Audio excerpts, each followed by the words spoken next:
we have this Lieutenant General Greaves explaining to the Pentagon staff at this Capitol Hill Club, basically stating that the hypersonic threat is real, it's not imagination, and that China and Russia have a leg up on the United States, and we have nothing to stop it, so to speak. Basically saying that the Pentagon has a poor track record of developing satellite constellations, and that there's going to have to be something brought up rather quickly and tested to where they're satisfied with it. Now, right out the gate,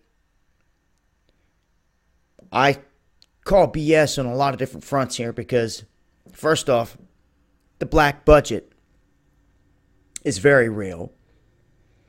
And there's no way that a military would knowingly allow two other countries to have weapon systems that would leave them vulnerable and not do anything about it.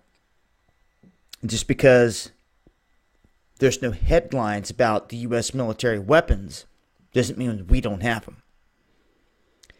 So I ask a lot of questions here, but also when I see this and I look at the whole globe, I think to myself, to the establishment, this upper power, what's the biggest threat truly?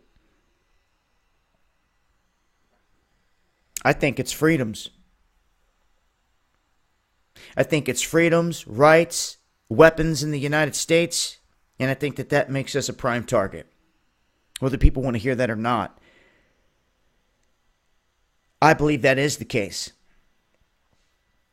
And ultimately, when they're making statements like this, I see them more of like hints that, okay, you're trying to actually sit here and say that we don't have anything to do to counter this at the moment?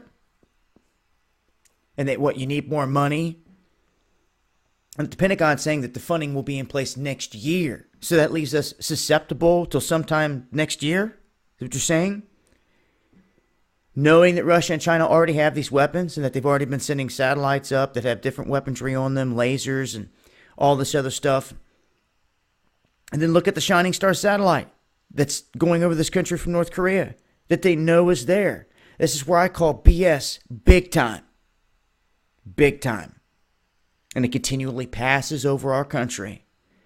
Yeah, if it did have a mini nuke and cause an EMP at any point, it would do this hand behind all these events a huge plus, because it would strip us of everything in an instant.